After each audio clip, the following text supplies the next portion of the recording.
This circuit simulates the results of the calculated circuit line voltage drop. The circuit has been constructed using the given values for the line conductors, current flow, and distance from the source to the load. The problem is solved using the equations on the screen. The simulation is turned on to confirm these calculations.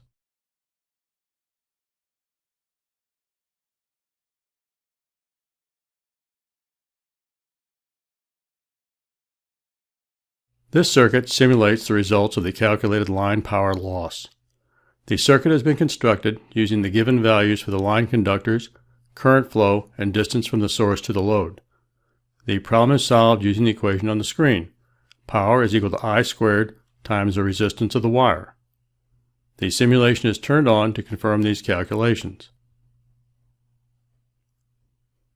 Note, the power loss is equal to the difference between the measured supply power and the load power.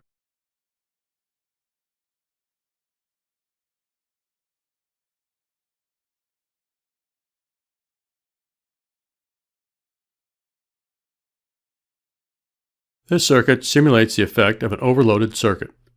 The circuit has been constructed using the given values for the loads shown. The branch circuit has a maximum fused rating capacity of 15 amps. When loaded to the maximum, the line current is 17 amps. Under this condition, the branch circuit is overloaded by 2 amps, and as a result, the fuse blows. The simulation is turned on to demonstrate this overload condition.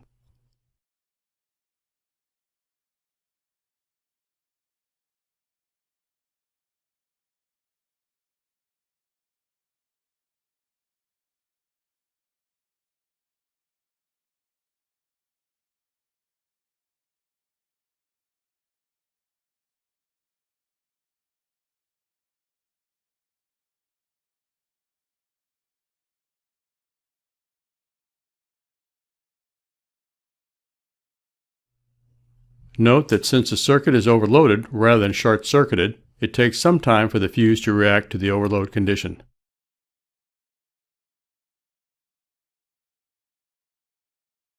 This circuit simulates how a voltmeter can be used to make an in-circuit test of a fuse. A properly operating fuse in a circuit with power applied should have close to zero voltage drop across it. The reason is that a fuse not blown is similar in resistance to a small piece of wire.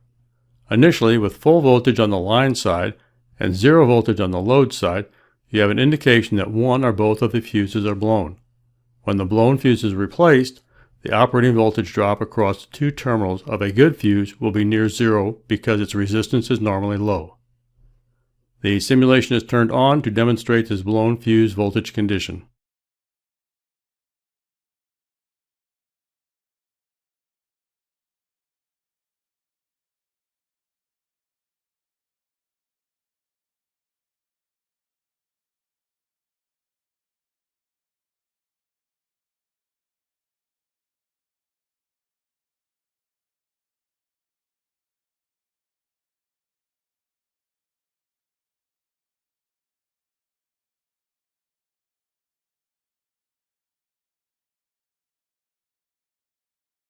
This circuit simulates the wiring and operation of relay, control, and load circuits.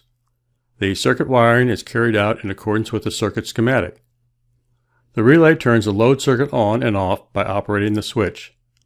Closing the switch energizes the electromagnet, which in turn closes the relay contacts to switch the load on. The simulation is turned on to observe the wiring and operation of the relay.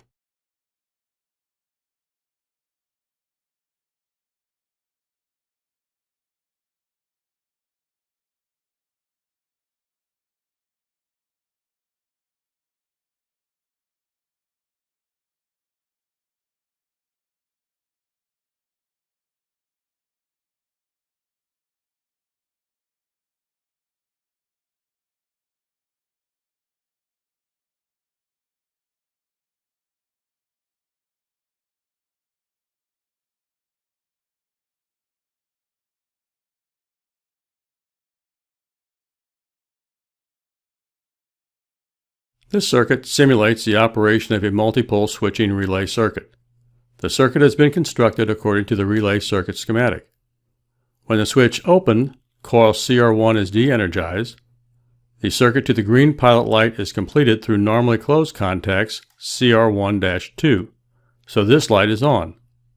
At the same time, the circuit to the red pilot light is open through normally open contact CR1-1, so this light is off. When the switch is closed, the relay coil becomes energized and the normally open contact CR1-1 closes to switch the red pilot light on. At the same time, the normally closed CR1-2 opens to switch the green pilot light off. The simulation is turned on to observe the multiple switching operations of the relay.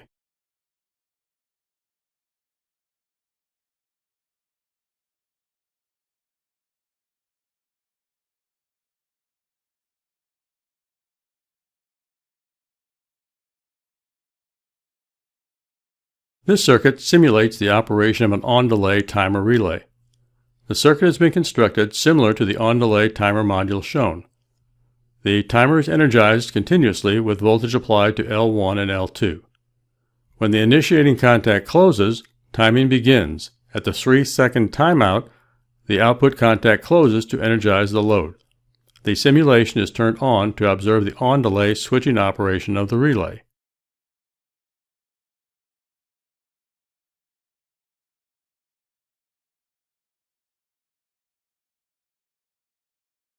When the switch is open, the timed contact opens immediately.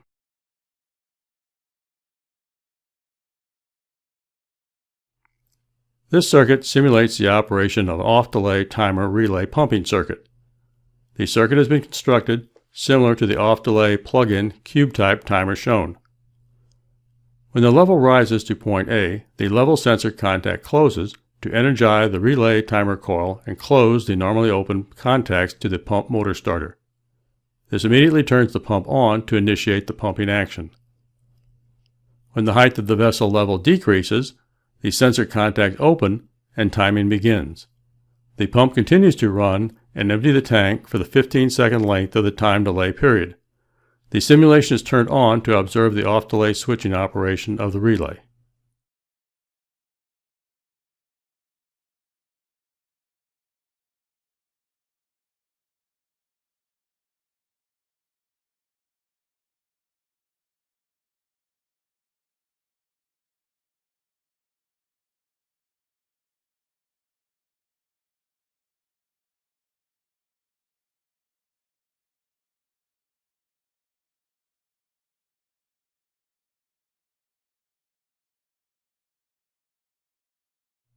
This circuit simulates the operation of a two-coil latching relay circuit.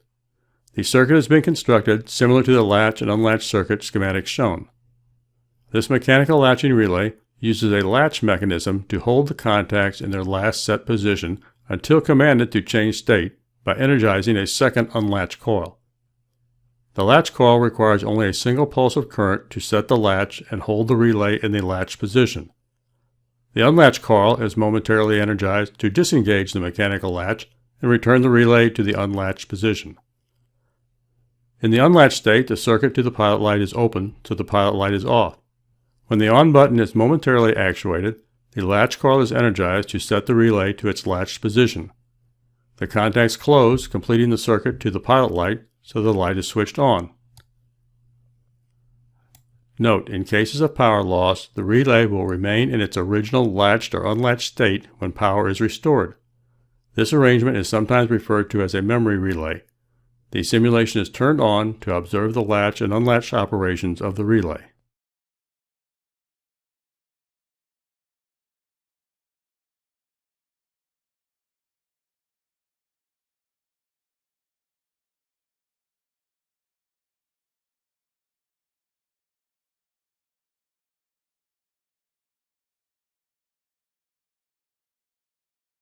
This circuit simulates the operation of a three-phase magnetic across-the-line AC starter.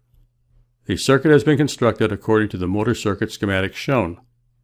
The control transformer is powered by two of the three phases. This transformer lowers the voltage to a more common value useful when adding lights, timers, or remote switches not rated for the higher voltages.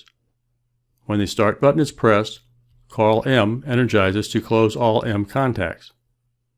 The M contacts in series with the motor close to complete the current path to the motor. These contacts are part of the power circuit and must be designed to handle the full load current of the motor. Memory contact M, connected across the start button, also closes to seal in the coil circuit when the start button is released. This contact is part of the control circuit. As such, it is required to handle the small amount of current needed to energize the coil. The stimulation is turned on to observe the operation of the motor starter.